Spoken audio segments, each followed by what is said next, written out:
चंद्रशेखर जी जिस तरह का बयान रामचरितमानस के लिए दे रहे हैं, उससे ज्यादा शर्मनाक किसी पढ़े लिखे व्यक्ति के द्वारा कोई बात हो ही नहीं सकती है। न उन्हें रामायण की समझ है, न उन्हें हिंदू धर्म की समझ है, और जो पंक्ति वो पढ़ रहे हैं उसके भी अर्थ की उनको समझ नहीं है। एक तो उनको इतना भी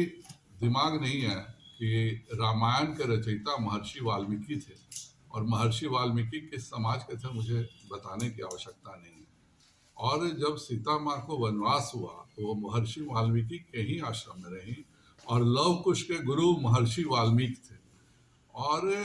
रामायण के महाभारत के रचयिता महर्षि व्यास थे। वह भी किस जाति के थे मैं कहना अभी उचित नहीं समझता हूँ, क्योंकि महर्षियों की कोई जाति नहीं होती है।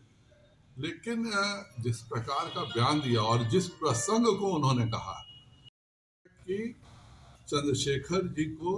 अभी किसी मंदिर में जाके रामचरितमानस का पाठ अच्छे से पढ़ना चाहिए, क्योंकि जिस चौपाई को उन्होंने उठाया है वह चौपाई एक कौवा गरुड़ को बता रहा है, और वह जो चौपाई उन्होंने कहा है वह है कि हरि कहूँ हरि सेवक गुरु कहूँ, सुन खगनाथ हृदय मम देहो, अधम जाति में विद्या पाए, भवों यथा अहि दूध पियाए। और इसके बाद की जो चौपाई है वह है मानि कुटिल कुभाग्य कुजाति, गुरु कर द्रोह न करूं दिनु राति, अति दयाल गुरु स्वल्प न क्रोधा, पुनि पुनि मोहि सुखाव सुबोधा। अर्थात कि मैं गुरु की बात समझ नहीं पाया, और यह मैं जो कौवा की जाति में जन्म लिया हूँ इसलिए मैं इसको समझ नहीं पाया। इसके एक तो प्रसंग से भी अलग, और जिस तरह के उन्होंने बात कही है, पूरे दुनिया में जब भी ज्ञान की बात होती है तो रामचरितमानस पढ़ा जाता है। और अगर वह भगवान कृष्ण का ही जीवन पढ़ लिए होते तो खुद भगवान कृष्ण ने भागवत गीता में कहा है 18वें अध्याय में कि मैंने कर्म के हिसाब से वर्ण बनाए, और